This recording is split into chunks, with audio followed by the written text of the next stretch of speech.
Hello, ladies and gentlemen, and welcome to Worship Guitar Show number 41. Great to see you here. Pleasure that you could join us this evening. If you get a moment, join us in the chat here and let us know where it is that you are joining us from. And we are kind of doing a little bit of a remix on the last show where we are taking a moment and going through the new gear for 2021. We had a little bit of a technical difficulty, so considering the last time we kind of got a little bit of flat tire with some constricted bandwidth, figured we would pick up here. So this is going to be a really exciting show for me because, first of all, I always love new gear, and I love the idea of being able to kind of share some of the stuff that we see coming in advance sometimes, and then when it finally actually goes public, we're able to talk with people about it. So in any case, this is going to be a lot of fun. What's going on, Matthew? Thanks for joining us. Alan, some of this will be a little bit familiar with you, for you rather, because you were hanging out with us on Saturday for the GTR show, which is kind of my quote-unquote mainstream show. But in any case, we are going to make it action-packed for you this evening. All right, first of all, what we're going to do is I'm just going to take a look over here and make sure everything is streaming as planned. So give me just a moment. And, yep, everything looks good. Love that. All right, I'm just going to open up one thing here real quick. And I'm going to catch this before it ever has a chance to make any noise. All right, good. Looking good there. Awesome. Excellent. Okay. Well, first of all, the first thing on our list is going to be the LB1. So what we've got is Laurie Basilio has a brand new signature guitar from Ibanez. And if you kind of take a look at that body shape, you'll go, that is kind of familiar. And it is not necessarily an inexpensive instrument, but at the same time, that is a really, really neat departure for Ibanez to continue down these baked necks. They've got a bunch of things that I think are going to be increasingly worship friendly. All right, so we've got some features here. Obviously, you can read, but let's go ahead and run down them and kind of talk about them a little bit. So we got this roasted maple neck with a 9 through 12-inch compound radius. So the whole point with a compound radius neck is that in some ways you want kind of a more rounded radius at certain areas of the neck, but when you get to other areas of the neck, you want a little bit of a flatter neck such that as you go to bend, the notes don't die out. That's the whole reason you're going to see instruments with compound radiuses. And I see some great comments flowing in, but let me stay focused here for a moment. All right, Goto Trem and Magnum locking tuners. Okay, so the combination of a two-post trem and locking tuners is a really, really fundamental way to have a really good chance of staying in tune when you swing the back with a non-locking tremolo. And as we all know, non-locking tremolos are far more popular in the house of worship than the locking variety. So this is really interesting. And the Goto stuff is great. The locking tuners, for those of you that don't actually have a guitar, like, given how prevalent the Telecaster is in the house of worship, if you don't have a guitar with a tremolo, basically the moment you start flogging on that thing, it has a tendency to start wanting to go out of tune. Most of the time, the problem is happening. Speaking of an Ibanez instrument, most of the time, that problem is happening right here at the nut. One of the solutions that you can do is take some graphite from a pencil and kind of take the string a little bit. I can't believe I'm actually doing this.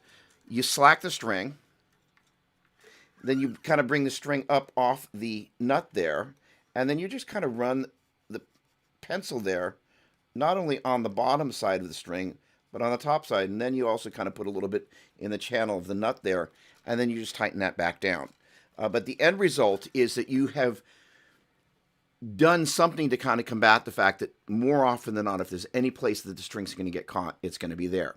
Now, that said, the string also has a tendency to do a little bit of hanky-panky down there and down here. Traditional Strat bridge has got 6 individual screws that kind of bolt, if you will, the bridge into the body. And so kind of this two-post tremolo concept is basically this concept of a knife edge, where basically you got I'll use the pencil, the stud going into the body, and then the bridge kind of meets the two different studs, and you now have two places as opposed to six where the bridge is actually making contact with the screws.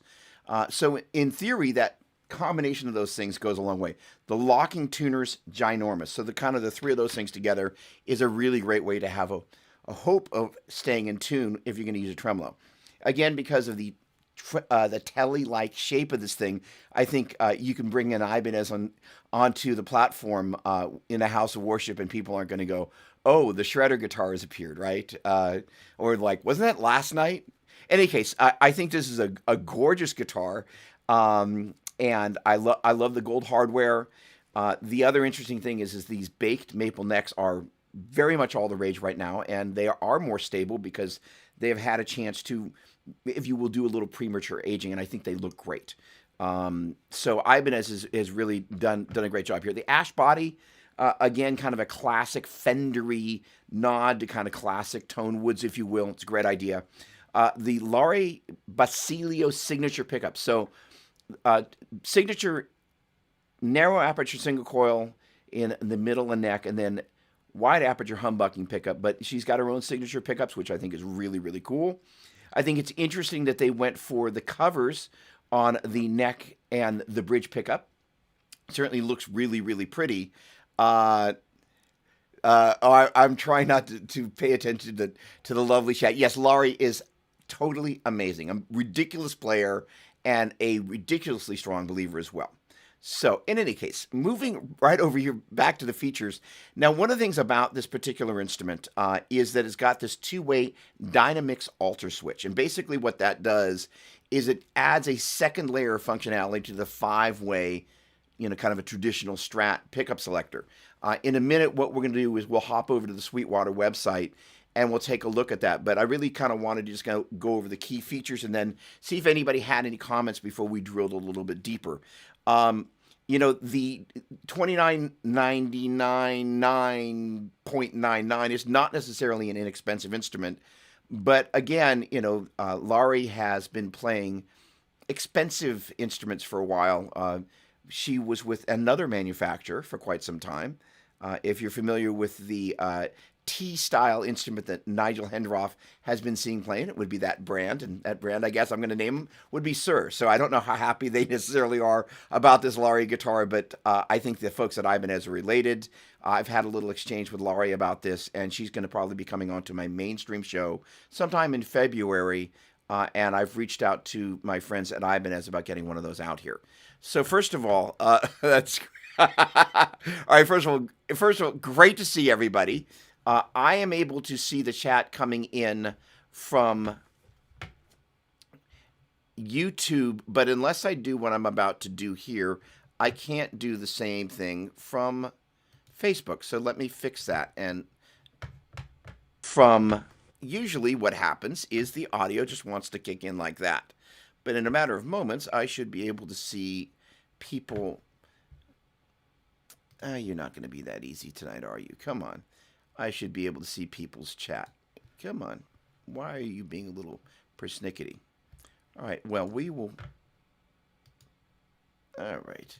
I'm going to have to do a little bit more to make this happen. Give me just a moment, because I do want to be able to reply to people's chats. So, all right. First of all, I hope everybody is having an awesome evening. It's kind of been a nice, warm day here in California, and just loving having a little bit warmer weather. It was a little bit stormy overnight. All right, it's just being totally persnickety about letting me over to get to the chat and Facebook. So I'm just going to deal with that in a minute. Andy Johns. I don't think necessarily that is the same Andy Johns that produced all those amazing records, but what an amazing name just the same. Hello to you from California to New Jersey. Welcome, welcome, welcome. All right, let me go through here and take a quick moment and run through the chat. Matthew, again, always a pleasure. So Matthew's question here, and I'm going to kind of go in order so I don't completely lose myself, is about the Quad Cortex. I do not yet have the Quad Cortex in my possession. I am on the official waiting list. I did have a nice email exchange with the Quad or the Neural DSP folks today, and I'm going to be topping off my tank with a couple of new plugins, and I think their plugins are the best.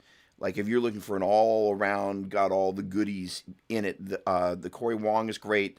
But my favorite is actually, first of all, I bought the Nolly one, and I bought the Corey Wong one, and I bought the Abasi one. But the one that I think is most amazing is the Plini plugin.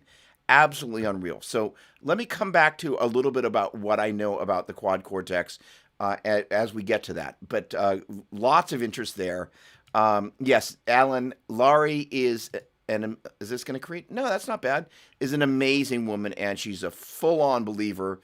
Yeah, and the guitar is pretty. I'm sure it's going to be amazing. I love that. Right, we've got the altar switch. There's the altar bridge, and now there's the altar switch. I love that.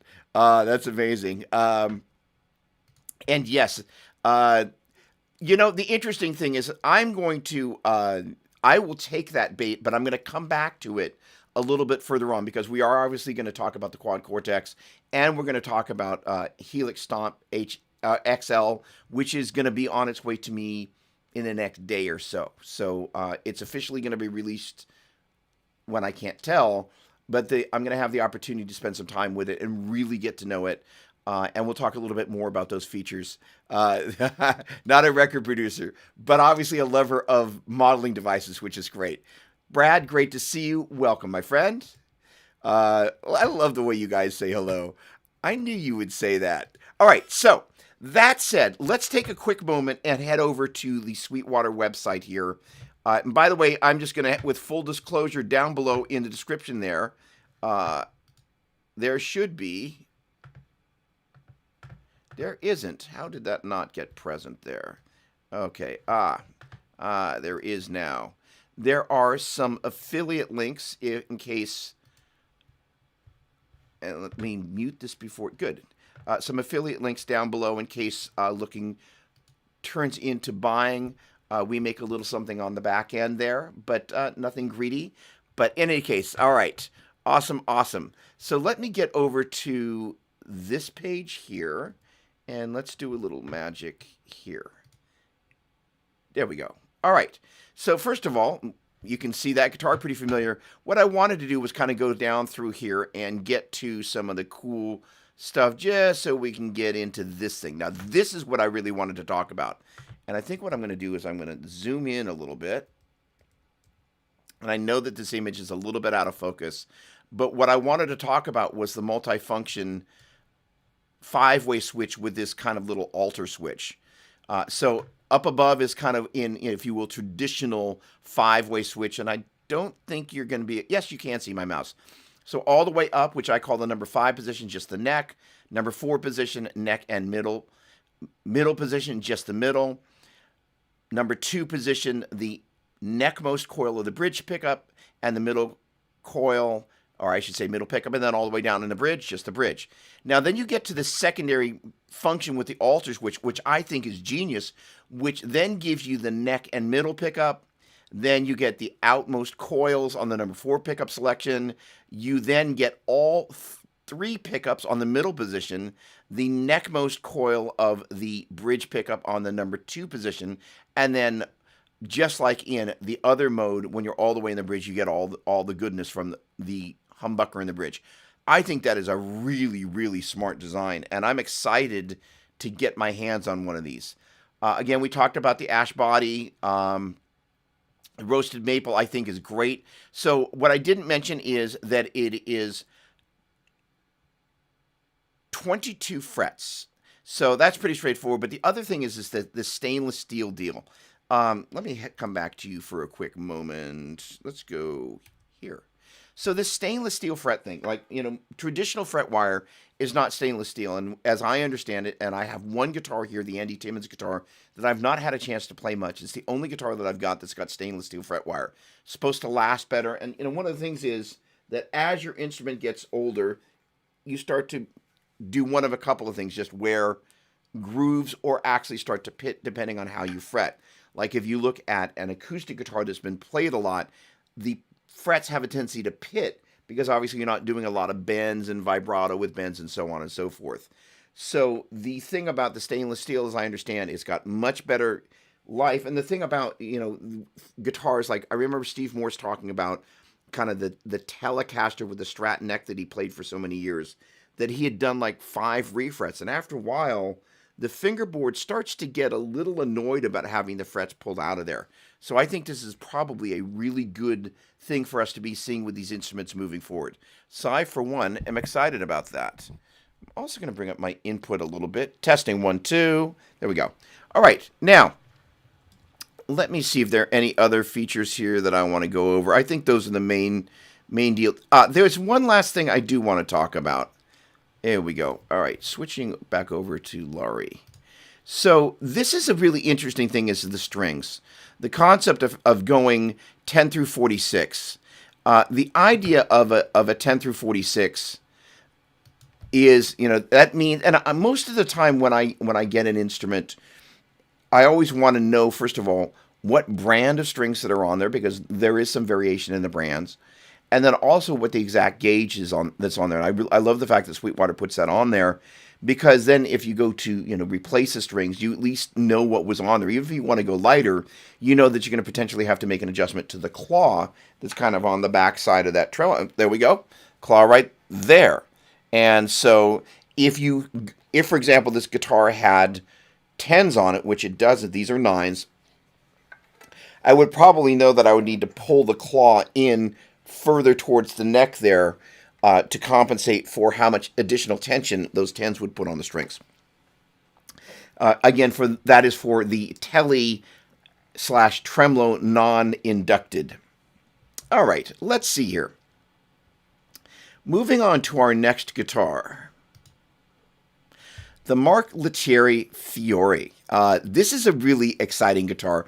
Again, another brilliant player who's also a very strong believer.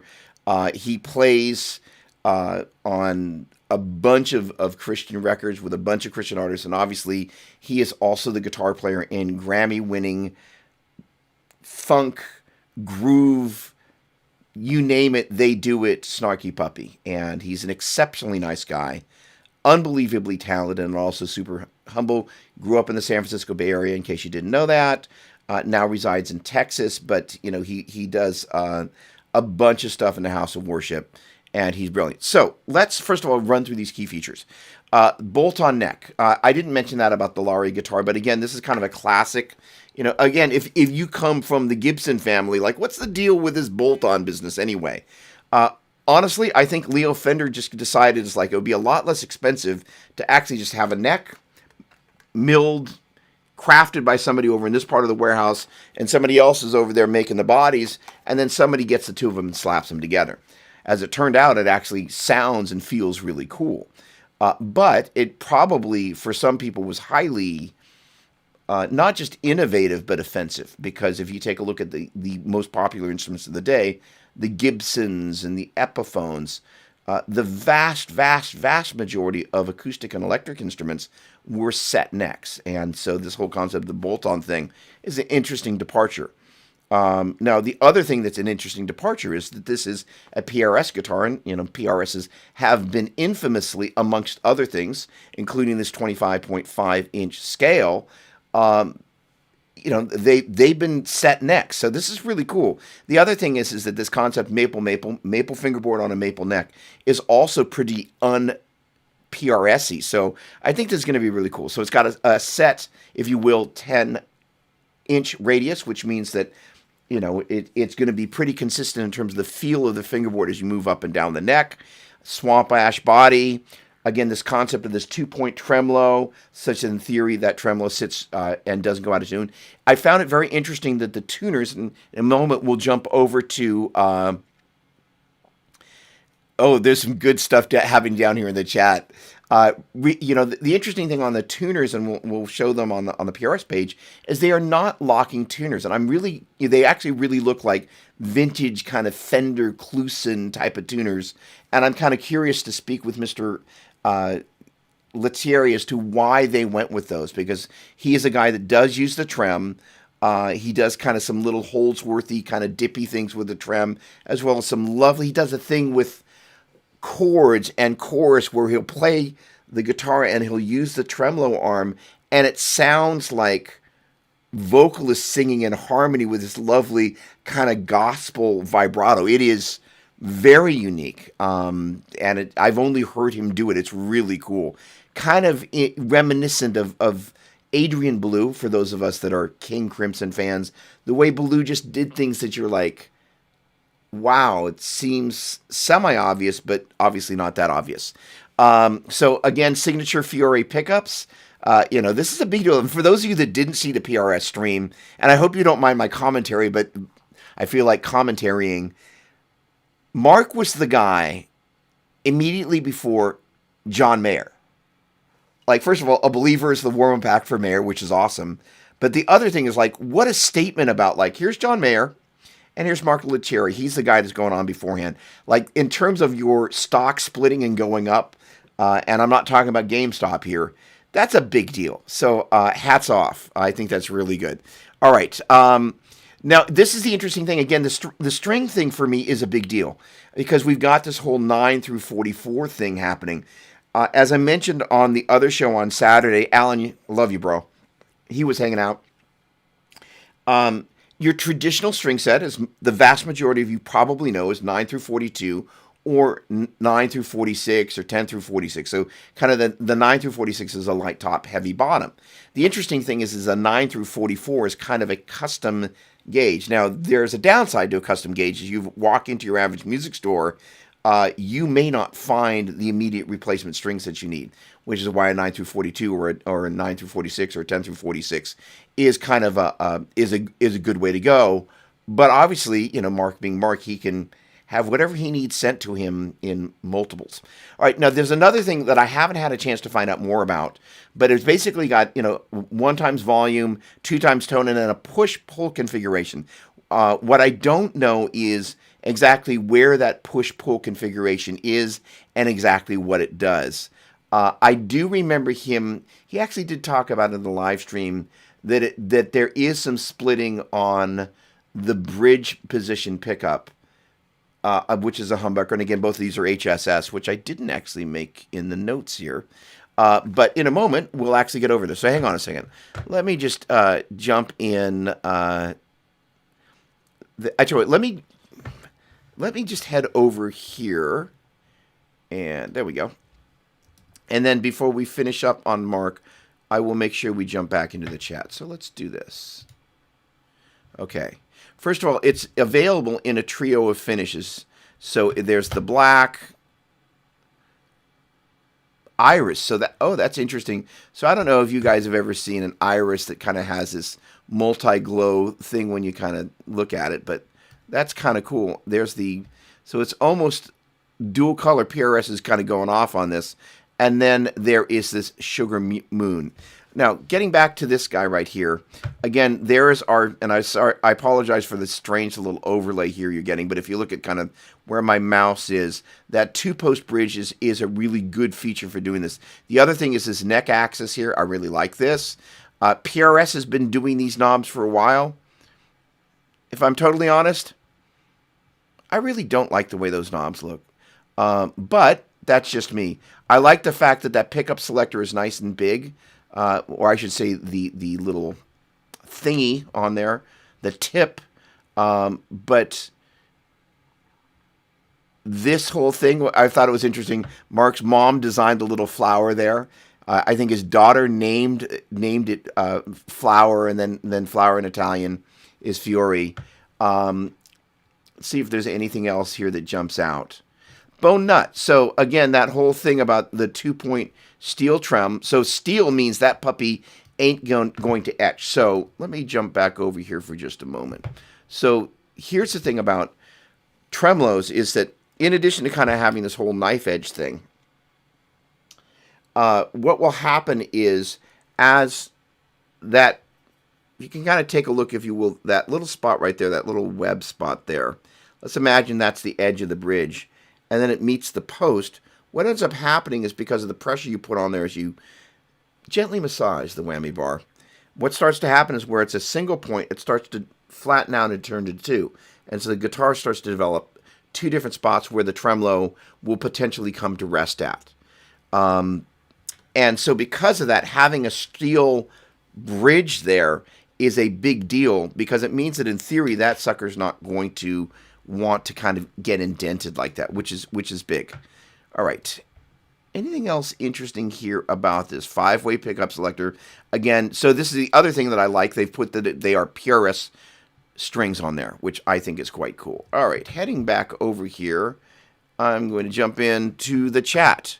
All right, let's do a little bit of backtracking.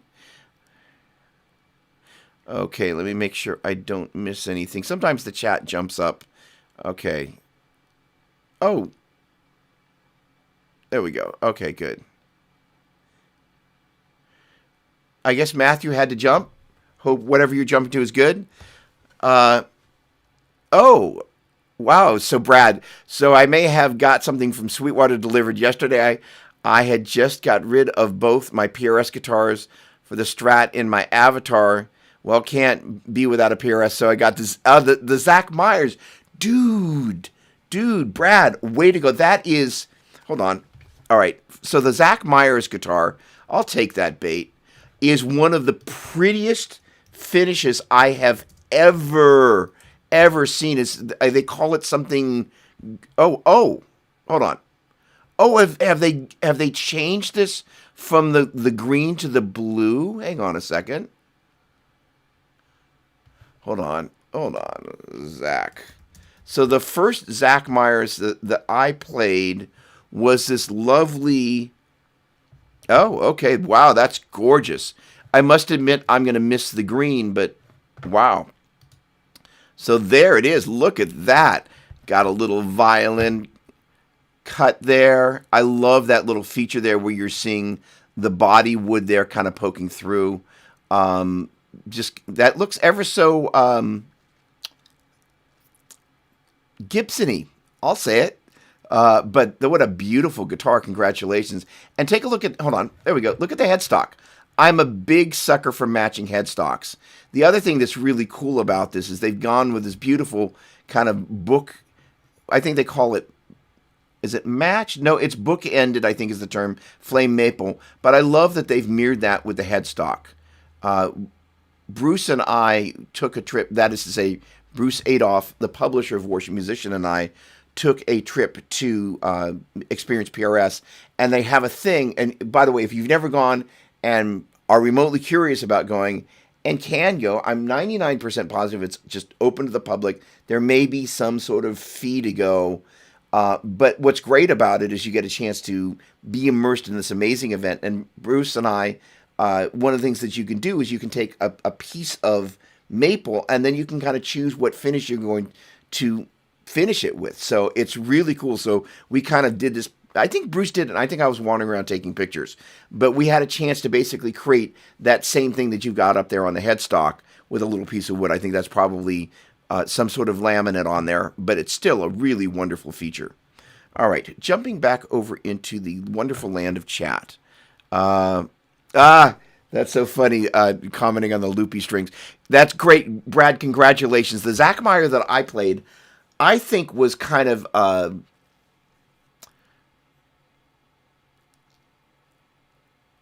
I don't think it had that body design, but it had that lovely green version of that blue. Absolutely lovely. All right, Chris, what's going on? How you doing? A bit smaller, a bit similar with my Strat that has noiseless pickups and the S1 switching, or whatever they call it. A little push button on top of the volume putt for the second switch. So the S1 switching is genius. So I don't know if you saw that, but we did a video with those guys when that S1 came out. And for those who aren't in the know, basically your volume control has kind of a gently inset push button functionality.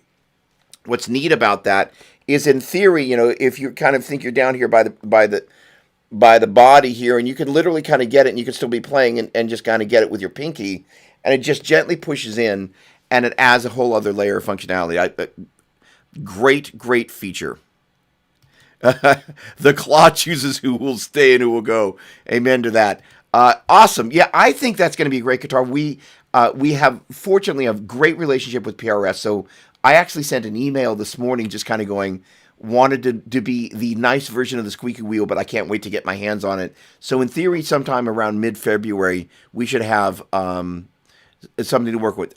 Alan, excellent point. So here's the other thing: is like, as you know, so the thing is, you can just pop that puppy off if you need to shim it because I don't know, whatever reason you can. Yes, very true. Chris Alexander, better late than never. Great to see you. Welcome, my friend. Replacing, yes. Hey, Bill, what's going on? Replacing a set neck is a whole. It's a whole different thing. Very interesting idea. You know, they sound different. They feel different. I think it's very interesting that PRS is moving further and further with this bolt-on thing. So very cool. Good to see you. Yes.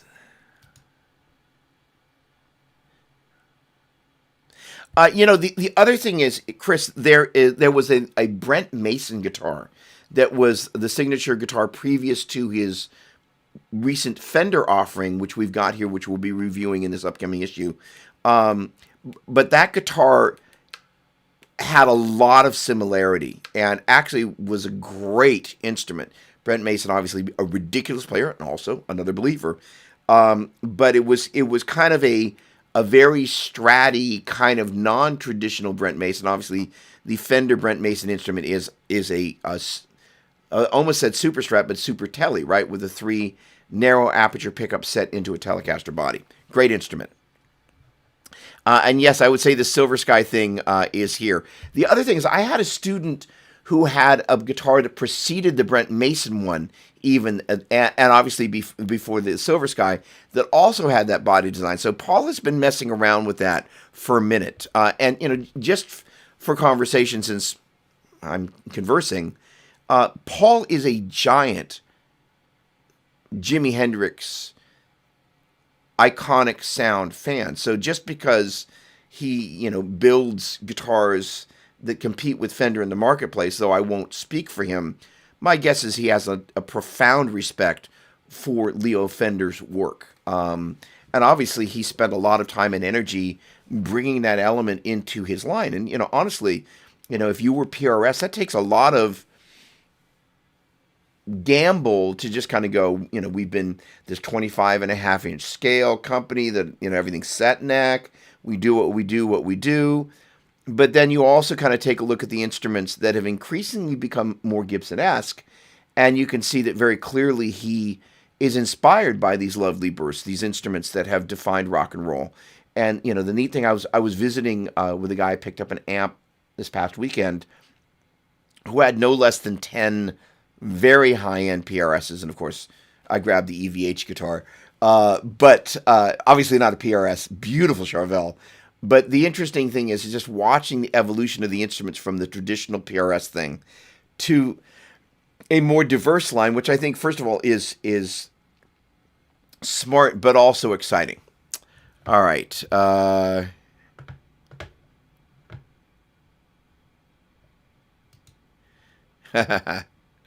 we go. We're having a sidebar here.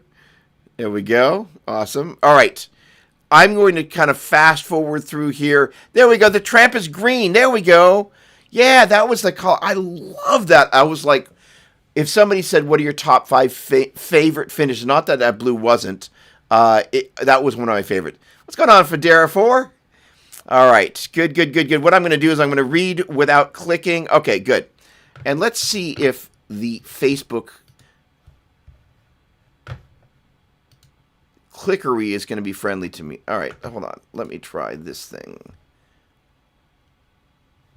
I don't know why it's being persnickety because I've closed a small collection of applications in preparation for this evening. All right, there we go. So, oh, there we go. I've got some of this stuff. All right. Andy Ferguson. Wow, thank you very much. Hey, Doug, greetings from beautiful... Oh, wait, sorry. Oh, it jumped. All right, well, in any case, thank you. Hold on, let's see if I can do this. proper. There we go. So let's see if we can get this to do this. And invariably, as soon as I open this up so I can actually properly read the chat. But obviously not a PRS. That's going to happen. In any case, let me just take a moment and check in with everybody. Dave Cleveland. Speaking of PRS rock stars, great to see you. Thank you for joining us. I hope you're having a wonderful commute. Dave Cleveland, of course, has been on the show. One of Nashville's top session players, one of the nicest guys in the world, and a ferocious guitar player. He's as ferocious a guitar player as he's a nice guy. Dave, I hope your commute was great. Forrest, Snowy Buffalo. I hope it's a good Snowy Buffalo at least. Melissa Doppler, yes, take two. Brett, so does the roasted neck really make it more stable? I would think it would crack easier in drier climates. That is a great question.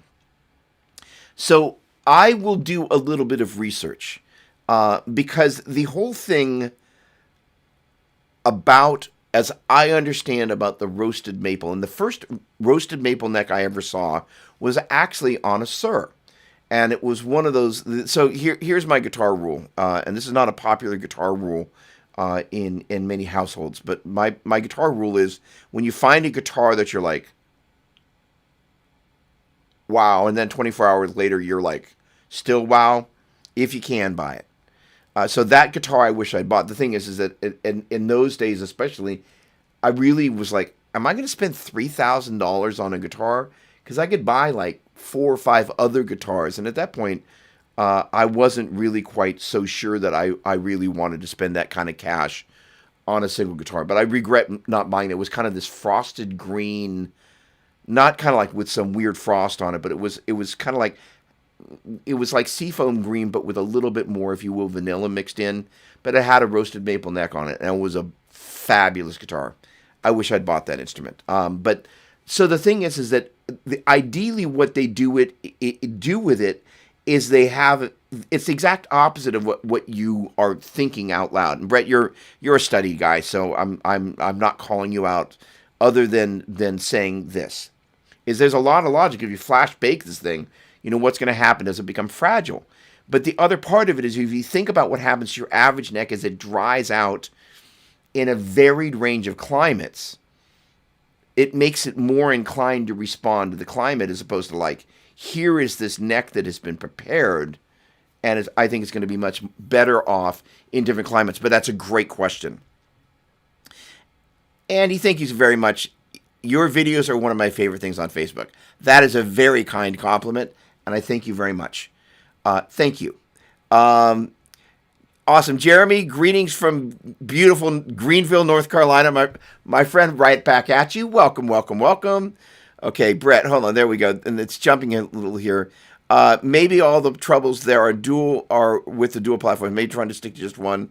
Facebook always seems to I got it. You guys are chatting back and forth. Romeo, great to see you. Bienvenidos, amigo. All right, there's Melissa. Chris Lewis, great to see you, my friend. What a pleasure. I owe you a phone call. Steve McFarland, I am having a great week and getting better because you are here as well. So let me pull this off the top of here. And let's move into, I'm going to go here because L comes before N. Okay, so this little puppy, I've heard the price range is somewhere $750-ish, and that's like not going like ish. It's somewhere in that general range. I am super excited about this. Now, I'm a huge Line 6 fan, so just crazy about this. And the neat thing is, Eric Klein, the guy that is the brain behind Helix, is a friend. And so before HX Stock came out, I got a chance to see one before it was released, and I was like, you guys are going to sell 1 million of these. And Eric actually, I think, sent me his personal HX Stomp. And since this thing's out of the bag, he's also arranging to send me an HX Stomp XL. And I am besides myself. So here's the deal. Form factor wise, what is this? as the notes they say there, and it's pretty obvious looking at the face of it, but let's just go through them. Discrete foot switches, bank up and down. All right, let's stop there. Huge. Okay, the great thing about Line 6 and all their foot switchery in the Helix family is you can assign things to do whatever you want them to do. Touch capacitive foot switches, they've really redefined user interface. But this wider form factor means you can always have the ability to have that bank up and down always there. 4 foot switches, depending on what mode you're in. Again, you can kind of see that you've got ABCD in terms of either presets, snapshots, stomps, whatever. So you also now have a dedicated tap tempo. So you're no longer having to go, what am I going to have to give up to do what I need to do a little bit more?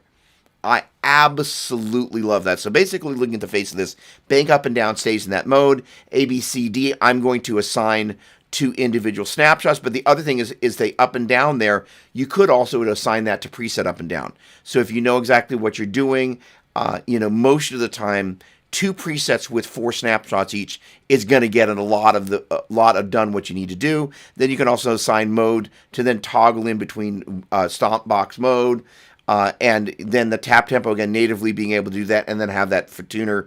Like, this is just pretty much everything that I want. So the thing is that I think there are 2 loops on here now. So hang on, let's get over here. Give me but a moment. And this is, you'll have to excuse me because I'm actually I saw Alan's comment there in the feed. Oh, right. So they don't actually have, well, this will do just as well anyway, because then we can go there. So let's do this. So there are 2 loops on here. So let's go take a look at, there we go. And the funny thing is quite often I just plug these guys in and I kind of forget, what's, it's on the side. That's right. There we go. Yep. Okay, great. Yes, thank you very much. So there are, and I actually have photos, but I didn't load them in my slideshow. So here, first of all, is the back of this puppy. Pretty straightforward. You've seen the back of a Helix, or I should say HX, but it's got a single loop. So jumping back to this guy right here, as Alan pointed out, I dig the extra ins and outs. So now you have 2 loops, and what's neat about that is I'm already thinking about some of the rigs I'm going to potentially build with this guy.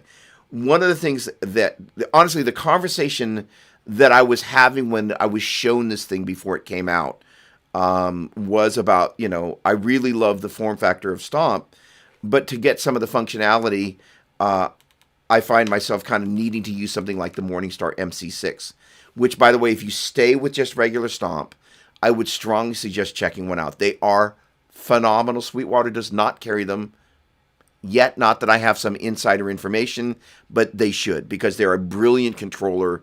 I also have the Jet folks are sending me their little mini MIDI Delio, so I'm going to get my hands on that, and that literally is about this big, and that offers a lot of additional functionality. But I do love the Morningstar, which I've had a bunch of time spent with. It's a 6-button deal, and what you're able to do for something like HX Stomp, which now also has Command Center, is you're able to take those 6 buttons of the Morningstar, and I'm going to forget the name of the guy on YouTube that I stole this from, but you basically use the lower right-hand button as a quote-unquote home button that takes you back to your home bank. And in addition to having presets that kind of switch everything on your pedal board, what you can then do is create specific banks to target changing presets on HX Stomp. Target another bank to target changing presets on your Eventide. And the neat thing is then you've always got that lower right-hand bottom switch to take you back to that home bank. So on that home bank, you again have your Helix bank that you can get to. You have your Eventide bank that you can get to. You've got your Strymon bank that you can get to, or your Timeline bank and your Big Sky, and then your Jet bank. and then you can get to those individually and change individual presets separate from then just kind of changing, like changing from one patch to having everything else changed. The other thing that you could do is in combination. There we go. Brad chiming in. With all this stuff, you have a huge amount of flexibility. Well, the neat thing is since HX Stomp now has Command Center built in, I believe that was as of 3.0 as opposed to 3.1, basically you can now use it as your MIDI brain like an MC6. So, really what you're kind of looking at is an MC6 and an HX Stomp had a little baby. And the moment I saw this form factor, I was like, of all the form factors, Helix Floor, which I got, Rack, which I've got, HX Stomp, which I've got, this one is the kind of like, I'll take it more places because it's got, again, as Alan pointed out, it's got 2 effects loops.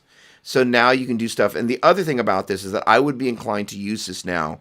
I alluded to this, and now I'm going to finish the idea with the PBC6X from RJM, because that is basically a 6-loop with loop reordering selector. So it means that you could use that inside one of these loops, and you now have a huge amount of loop control. And because it's all MIDI, you can now change patches on Stomp, and then all the stuff will flow downstream to the PBC6X. So I am super excited. All right.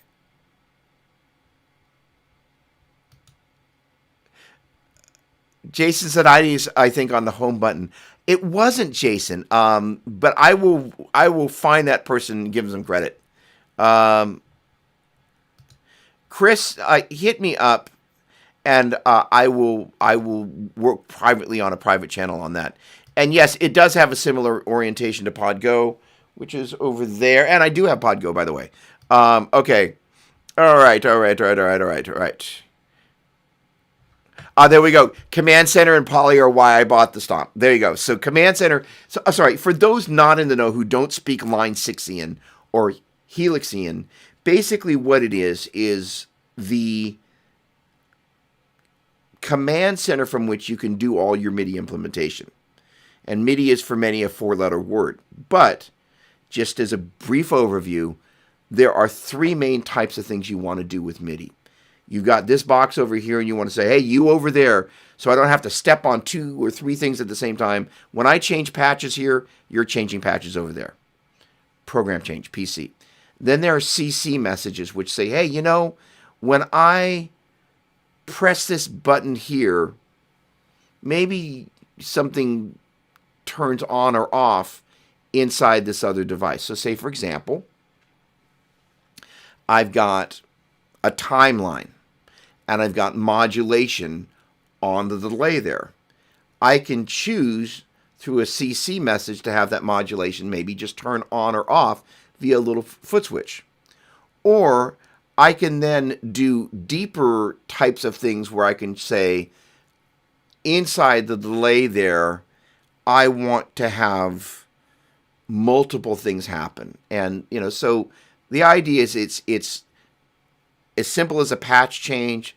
It's as simple as having one thing change, or then you can start stacking things, and you can do all that across multiple devices. And the other thing to keep in mind is the MIDI channel number. And generally speaking, I suggest when you think about the order of either your signal chain or the order of how, from whatever, in this particular case, this guy, MIDI channel 1, and then the first thing that you're going to connect to, sending MIDI information, that be MIDI channel 2, 3, 4, so on and so forth. So you can look at your pedal board and kind of go, okay, if I needed to change something on the gig or at church or, during rehearsal or Sunday run through, 2 separate things,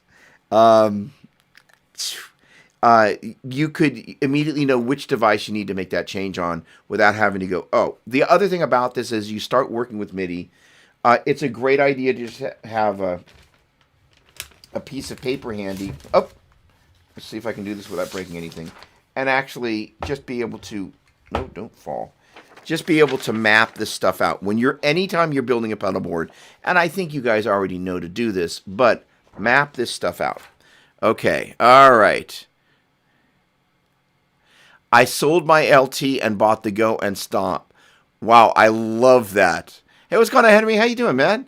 I would totally sell my Helix LT to get a Stomp XL in the mix of my favorite pedals like compressors, drives, modulation. But I wish the Stomp XL came in with more DSP and extra blocks. That is a comment that has been echoed many times. So that's kind of why I made the note. Can I point in the right direction? No. There. Same DSP, which for folks is a little bit of a bummer. Okay. So, hold on. Let me check in and see if anybody's got anything to say about that over in the Facebook world there. We're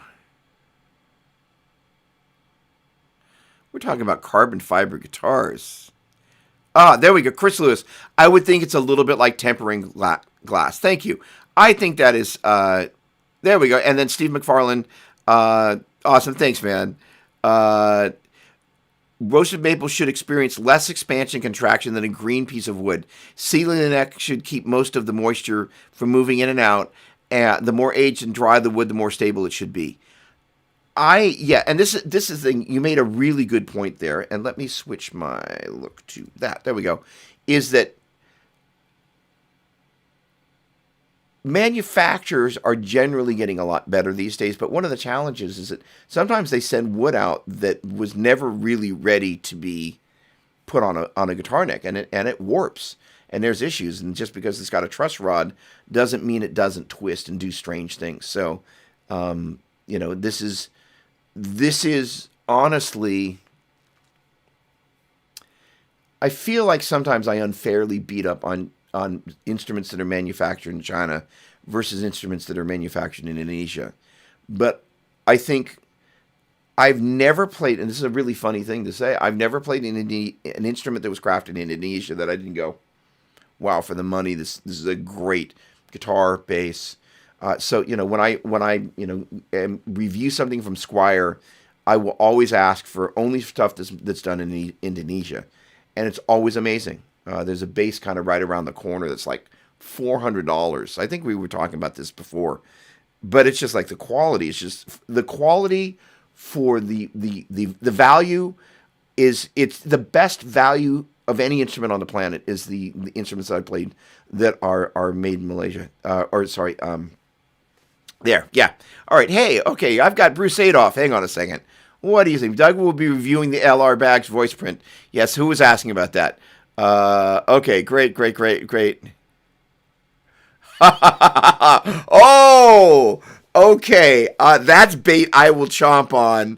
Okay, so I can't wait to see if the non-affiliated influencer thinks it's as good as those being paid by Neural. Okay, so I'm gonna chomp on that bait. So here's the thing. There are okay, hold on. Let's just do this. Hang on. Let's go there because we're there. So hang on a second. Here we go. Okay. So said Quad Cortex, $15.99. That's a pretty darn reasonable price point. So 2 gigahertz quad core Shark DSP. So the lot of processing power. This thing of multiple amps and multiple players. Now, in the description that we'll see over on Sweet Wonder in a minute, it said multiple amps and multiple guitarists at once. The guy that is the brains behind Neuro DSP his name is Doug, and there's somewhere over in Scandinavia, but he's hold on. No, I've closed my email. Doug, but it's a Latin name. It was so funny. So he is actually the guy responsible for the dark glass bass pedal that's like the craziest bass thing ever. So the thing about this that's really exciting is you can actually run your guitar player and your bass player through there, and you have all this great interoperability between them. If you're going to watch a video, there are actually 2 that I would suggest that were the ones that I enjoyed the most. First of all, I love anything that Fluff does. I thought Pete Thorne's was really cool. But what I liked about what Pete did is he creates a song and then he pulls the layers apart and he walks you through each one of those things. By the way, there's a thing that Pete Thorne did that is the coolest genius thing that I will share with you, and that's a MIDI expression thing, where all the way down was a high gain kind of a thing, and then when he brought the MIDI pedal back, it went to a lower gain and added all this delay. So he went from the bridge position and the higher gain thing, backed it off to the neck position, this beautiful kind of wider, more stratty tone with this delay and more reverb. Like, I was like, oh, that's really, really crafty. And by the way, the Laurie Basilio, the pickup selector thing, the Pete Thorne, I mentioned this on Saturday, so Alan, I'm sorry, it's repeats. Pete Thorne's signature guitar, the number 5 pickup selection is really the number 4 pickup selection on all other guitars. So the idea is, exactly what I just had to do is you got to do this cool little shenanigan to get there, right? It's one, you're in the bridge, you go up, and then you have to do that. And, and sometimes you hit it and sometimes you don't. So he was just like, I'm tired of doing that. More times than not, I want to go to the number 4 position. So he reversed the number 4 and the number 3. I think that's genius. Okay, heading back to this. The idea of being able to run a guitar player and a bass player through this thing at the same time, it's also got Bluetooth, which means in theory your sound tech can be controlling this thing front of house. I mean, for church, this is kind of a big deal. 256 taggable presets. How many of you have opened a fill in the blank processor and you're like, where do I start? The concept of tags is really cool. And say, my favorite line, not everybody who plays at church just plays at church. So like, all right, metal, AC30, all these different things, draw, that you can associate with this. The other thing about this is the capture part of this. And this is what's really exciting. And I've been harassing my friends at Line 6 for quite some time about the fact that Helix and who knows what's going to come in the future, but Helix does not have a capture function a la the Kemper. And the interesting thing is there's a lot of conversation about, the difference. And I think, Alan, you were in on that conversation. There really is, and I will fully agree, there is nothing like, and it may have been you that said it. What's going on, Corey? Hold on.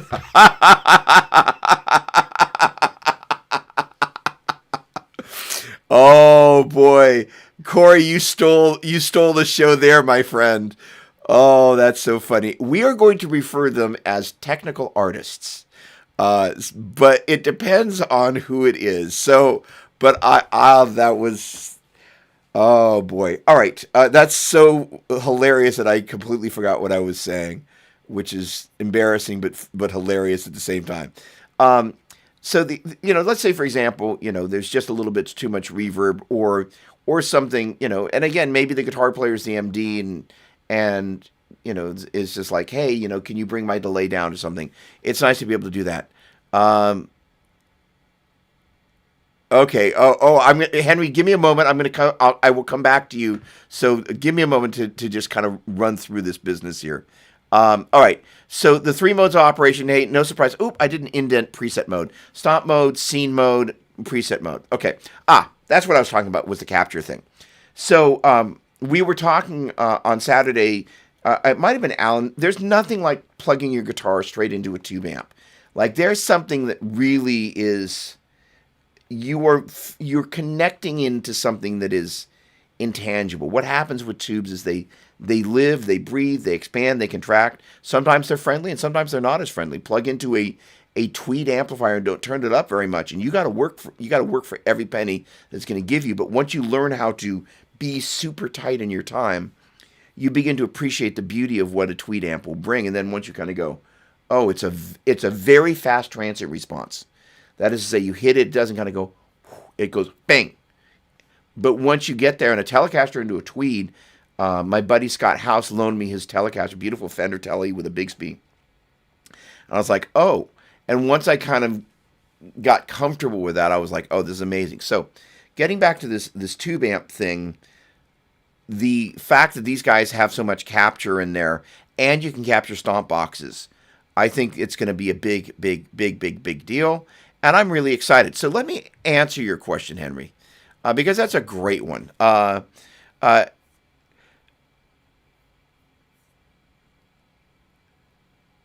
here's the thing: is like, how can you give it a bad name when you haven't played it? So here's the and first of all, no, it's actually a really relevant point because here's the thing is that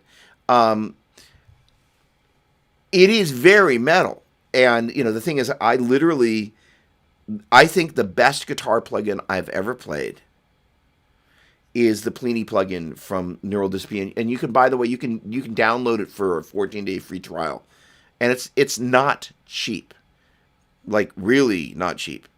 But that's the other thing, this that you can actually bring in your plugins into the Quad Cortex. If you have a license for a plugin like the Plini plugin, you can bring it into the Quad Cortex, which means that now you can put that at your feet. I cannot wait for that. The sounds out of that were just unreal. And there's a Corey Wong plugin. So in terms of the worship guys and the metal thing, the quality, and yeah, there is a metal vibe about what's going on. By the way, just for dogs and ponies, if you get a moment, go over to the Neural DSP YouTube channel. Their guy Steven, there's a playthrough where he's basically playing a Plini song, and first of all, he's killing it. Came out a week or two ago, but also the production is just like, it's amazing.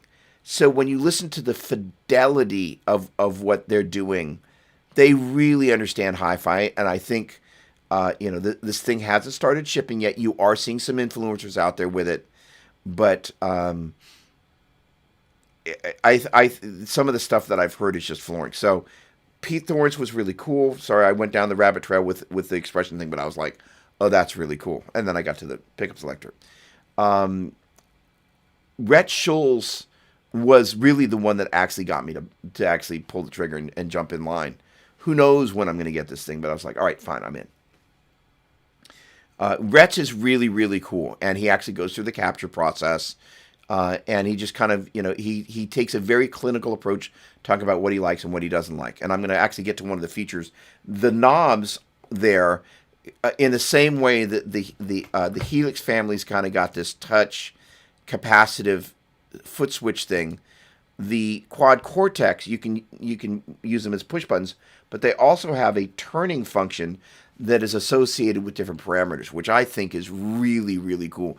And the thing is that I don't know if they've mapped that to foot switch functionality like you can do with Helix, but that's pretty darn crafty. So that is to say, with the quality of the sounds of what I've heard with the Plini plugin, which again, I was just floored. I was just like, I can't believe it sounds this good. It's one of those things like plugging into, a vintage Fender amplifier, like a Vibreverb or a Super Reverb, just kind of going, how is it that a guitar into an amp just sounds this and feels this good? That impressive. So let's see here. Let's jump over to the Sweetwater page. Give me a moment. Let me set that up. Here we go. All right. And here we go. All right. Big touch screen. That's one of the things they're talking about. The other demo that I would suggest checking out is Rebea Afro. Hang on. I actually need to come back to you guys for just a minute. Okay, so Rebea. Oh, hang on. Oh, I'm there. Okay, good. I'm just in the wrong application. So Rebea was kind of the demo guy for Chapman Guitars and is now obviously a huge YouTube influencer. But he kind of started off as this drop, whatever, metal kind of guy. But he's playing some blues licks, and his experience was watching him doing his Quad Cortex demo. First of all, the video production's unreal. But also just watching, he does this thing, makes a little mouth thing. So he doesn't do classic guitar face, makes little mouth things. But he's playing that thing and just digging in and just having the ultimate guitar player experience, just going to town. And I just, his demo in particular, I was like, wow. And he sounds unreal. Unreal. Watch that. All right. So here's the thing. This is like, there's lots of I/O here. Here's the capture stuff right here. I love the fact that it's that you have XLRs. Hello, worship people. Native MIDI, and then you also have your USB. and then you have two expressions. So like that, and again, that form factor gives you more stuff to be able to do. Input 1 and 2, I think that is really fascinating. So again, think about, you've got your guitar, and then you've got your, like you got your PRS with the dual output. So you have a signal, you have dual outs now, where you can have one that is for your electric output, and the other is for piezo. I think there's just a lot of stuff, or guitar and bass, acoustic, and just and electric, whatever. I think that's pretty exciting. All right. I did not get the case. Hopefully, I won't. XLR mic preamps with 48-volt phantom power. Now, the interesting thing about that is that I wonder what that means about, being able to use this for vocals as well. All right, so it's interesting that they've got the model list here. I find this very interesting. And they're obviously name-dropping Corey Wong and Tosin stuff there. But the 7-inch, the touchscreen, watching those guys manipulate that, I was pretty impressed. So there we go. The rotary foot switches. Doug Castro, he's our guy. There we go. Doug. So, and he actually was very attentive on email today. So I was really appreciative of that. So this is kind of where I lifted a bunch of that stuff. But again, the dual expression inputs, I think that's pretty darn exciting.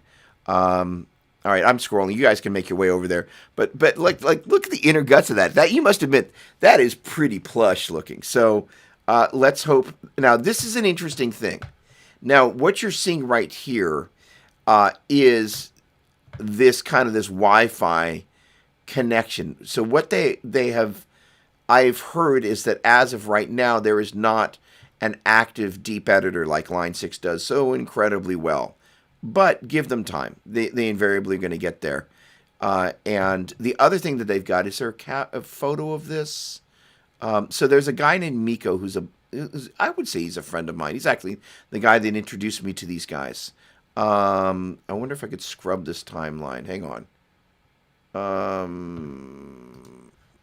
Hang on.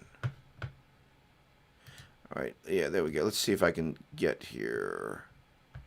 Give me just a moment. So in the speaker IR end of things, and it's basically something that I saw Miko had invented, was... No, okay. Hold on. Sorry to take you guys on a Miko. There we go.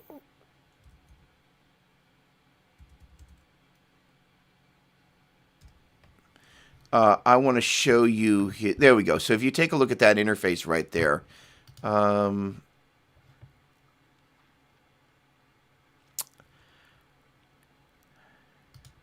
let's hope this is going to allow us to get there. No, it's not. Gosh darn it. Darn it. Dang it, Jim.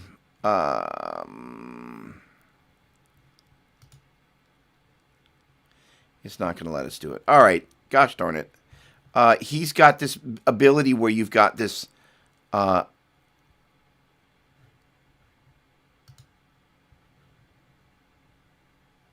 I'm too stubborn to say no. There it is. This guy right here. So if you take a look at this graphic here, you have the ability to place multiple microphones and move them around, quote unquote, in real time in all those different locations, and then export that as an IR and be able to use it yourself. This is pure genius.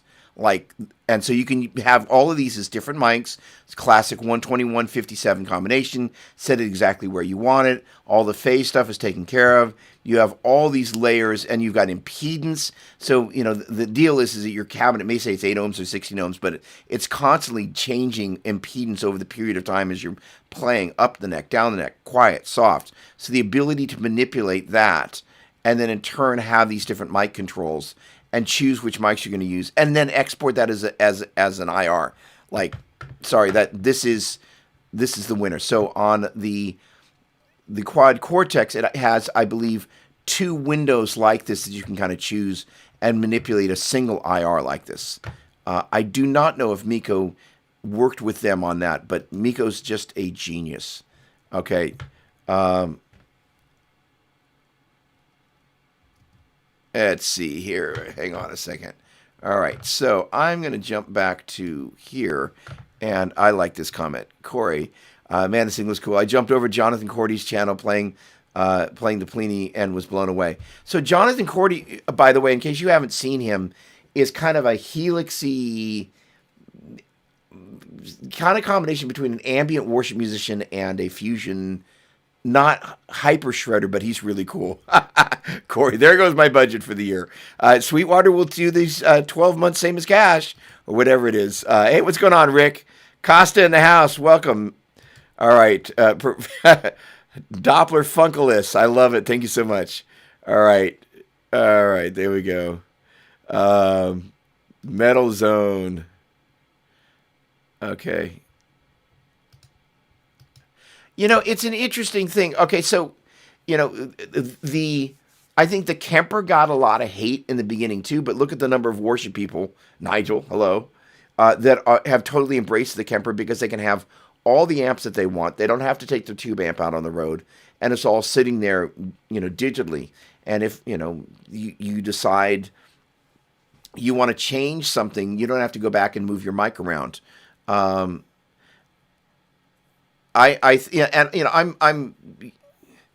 think that the capture thing, and I think it's no, and that's the thing is like, part of why I'm buying some gear is I'm about to start capturing and making profiles of all my stuff. And here's the thing is like, it's not just a matter of profiling. Here's the amp. The idea is actually setting the amp right. And, it's one of the great things about, the stuff that Multitracks has to offer. The folks that are profiling stuff there know what they're doing, and they're working with people that know what they're doing. So when you get the Droff sounds, you're getting the Droff sounds, and any of the stuff, it's his chosen amps set the way he would set them. So there's a lot to love about that. I think it's just going to take a moment for people to get used to it. And of course, Henry, and I will take the bait there a little bit. At a certain point, it's going to be a tipping point where, where they're going to be like, I presume it's going to get to a point where some famous person's going to use it. That's a P&W person. And everybody's going to be like, it's amazing, and there's a trendiness about it. I'm not really a big fan that exists of like the pedal of the week. And it's just so funny to see these forgotten pedals and forgotten brands. It's just weird. And the thing I will say is that, the Line 6 guys in particular, have been really, really good with the House of Worship. They've been great. All right, let's see here. I'm going to jump over to Facebook real quick. And hello, Facebook. Let me take my face off of Facebook there. All right. I heard Pete Thorne do a quad Cortex demo and was floored. Really thought it was one of his high-end tube amps. No, it was really good. Oh, yeah, and Brett has a comment about adjusting next. No, I am not down with having to adjust stuff because it's changing all the time. And yeah, that's why this comment about the carbon fiber stuff.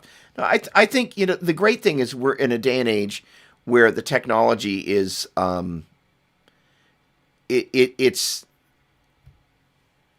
it's growing in leaps and bounds, and I think that's really exciting. All right, so here's what we're going to do. We're getting close to the end of this show, and what we're going to be doing next is finding kind of key areas that individual shows will focus on. But the other thing we're going to do, I love that. Yes, they sure will be. Is that, we, on my Main Street show, by the way, you're invited to it, the GTR show. It's on Saturdays at 9 a.m. Pacific. But we have a thing that my lovely tech support, also known as Ms. Doppler, the Mrs. Doppler, I should say. But we have a list of basically a form that people input questions, and it makes it such that I'm not quite as down in the chat. I was really excited about kind of having my little graphic overlays here, because it means that we can, kind of take the production thing up a couple of notches here. So, what we're going to do is also, when we have this forum up and running, which should be this next week, we'll also take some requests on kind of like, well, what sort of stuff would you guys and gals want to hear about in terms of a topic, a primary topic on a show? And we're going to be starting to branch off and do some departments. Like, we had a great call today with Eric Dahl, who's been a writer for the magazine for quite some time, talking about what's new. Hence this show, being a tie-in to that. But also, one of the things that happens in my world is I get like 5 million press releases like a week. Well, maybe not that many, but we're wanting to be able to support manufacturers in the amount of energy that they send these press releases out. Not everything, gets reviewed. And so what we want to do is kind of figure out, hey, here's some stuff that came out this week that you might be interested in. Obviously, there's a bunch of stuff that we've got that I'm stockpiling to do a bunch of worship demos. And, the other thing is like you guys kind of going, these are the things that I wish were in a worship demo, because the worship tutorial guys are now starting to do more worship demos. There's also a guy that I've got to reach out to, the Hey Worship Leader guy, who's doing some really cool content. But I would love to know what the perfect worship demo for a reverb pedal or a delay or a guitar, what that actually looks like for you guys and gals. Because, I have my own ideas, but I've done a lot of demo stuff in the mainstream, and hence everybody that I mentioned about the Quad Cortex, it's a mainstream influencer, right? Oh, you know what? There was a question about that, about the shilling. So I will actually also answer that, because I said I would come back to it, and I generally try and answer some of these slightly more challenging questions. Not that they're said to challenge, but they are challenging, because you could choose to kind of go, oh, I'm going to pretend I didn't see that. I think the neat thing about most of these influencers is the vast majority of them are really nice guys and gals. They really love music, they really love gear, and they really love being able to share their passion for music and gear with an audience. The other thing that's interesting is that a couple of those Quad Cortex things said that they were paid promotions. I'm not going to mention any names. One of them, he specifically announced that, like, I'm not being compensated for this, and I thought that was interesting. So and ironically, it was the one I kind of said a little earlier, but I'm not going. Well, actually, I'm not going to say that. I'll leave that there. No, no, I'm not going to say that. So the thing is that I think so imagine there was some company that maybe doesn't have the resources that a Neural DSP, because the Neural DSP guys pretty clearly have managed to establish relationships and have a budget to produce a really high quality piece of gear as their first offering in hardware out of the gate. Again, the UA stuff that's just, been announced. Universal Audio, and I think I was on this show talking about this a couple of weeks ago, about the ideas that this convergence of the digital technology not necessarily appearing in traditional stomps, but what happens when you've got a microcomputer that's running your studio plugins. So the Universal Audio folks, James Santiago is the guy that's kind of their resident guitar maestro, and you may or may not know his name from the work that he did with Voodoo Labs. Like, if you ever had a Voodoo Labs, power supply, he was the guy that you would have seen in the demos, involved in a lot of the design of different things there. I don't know about that particular power supply, but he's a very, very smart guy. He also spent some time at Line 6. But you're going to see this convergence of running studio applications and plugins on the floor, and what that's going to look like. And so ironically, in a week or two of talking about that, this whole Universal Audio, in case you haven't seen them, they've got 3 stomps that are out there. And my guess is they're going to be going like, here are your favorite plugins in a stomp. And ultimately, my guess is they're going to do something more like the Digitech folk, where you basically had the iStomp, and you could basically upload different things to it. I would love to see a multiple instance plug-in loader from Universal Audio, and that you could use in combination with your existing pedal board. But in particular, being able to bring up, my latest darling is the Lexicon 224 reverb. If you guys, any of you have the Universal Audio stuff and haven't used the 224 reverb, it's unreal. The other thing is the DBX 160 compressor. Those are just 2 iconic sounds that are second to none. All right. So in any case, the idea of getting your guys' feedback and gals' feedback would be great.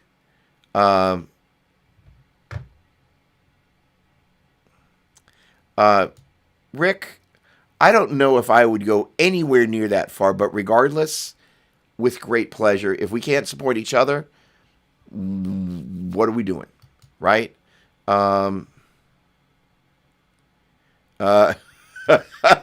Depends on you, yes, but thank you very much. Very kind, Alan. And Brad, the interesting thing about all of this is that, it's very easy, and this is kind of why I was asking this thing. It's very easy as a gear demonstrator to start thinking about your peers, quote unquote. So like, I've been doing this a long time. So when I think about putting out a demo, I think about some of the people that I know that I've known over the years from doing gear demos. The mistake that I made was not actually putting together my own channel, but I did an awful lot of work for Orange in the very beginning of the gear demo thing. So, it's really easy to think about, I wonder what, if they were to see it, what they'd be thinking, as opposed to like, that is so the wrong thing to be thinking. Is like, what is the person who's watching this video who really, really wants to know about this piece of gear? They're not a looky-loo just watching YouTube for entertainment. They're like, I really want to know about the Quad Cortex, or I want to know about HX Stomp XL.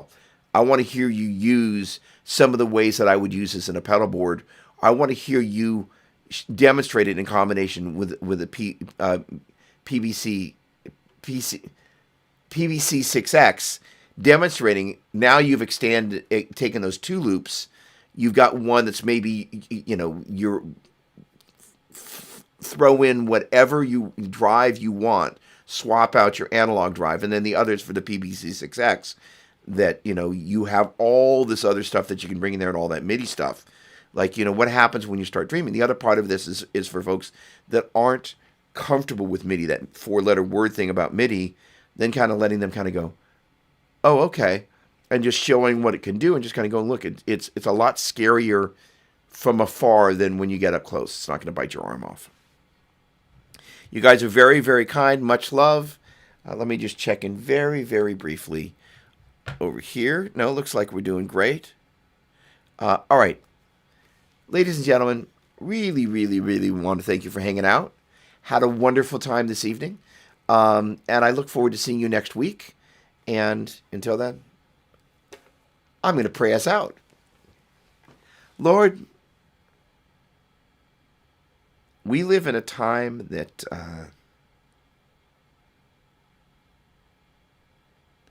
challenges us to really hear from you in the ways that we've become used to when we could walk inside a church on a Sunday morning and have a traditional church experience. Lord, I just pray that in this kind of pivot and post-pivot season, Lord, that we don't lose that intimacy and the connectedness that we've experienced as a body, as we've experienced connecting with you on a Sunday. I think it's going to be easy for some folks to stay home and do church from their sofa. So I just would encourage everybody to just think about how they can connect with people in their local church what that's going to look like, and how we can, as we alluded to here earlier, be a support for one another, because we need it, they need it, and to grow the church, we need to kind of lock arms sometimes. Iron sharpens iron. We don't always get along,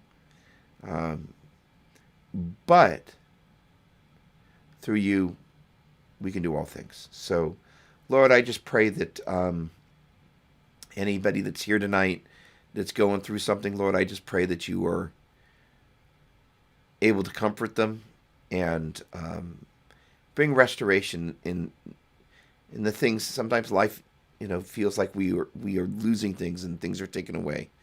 But Lord, you restore and you bring us. You make things better than before, even when things have been broken.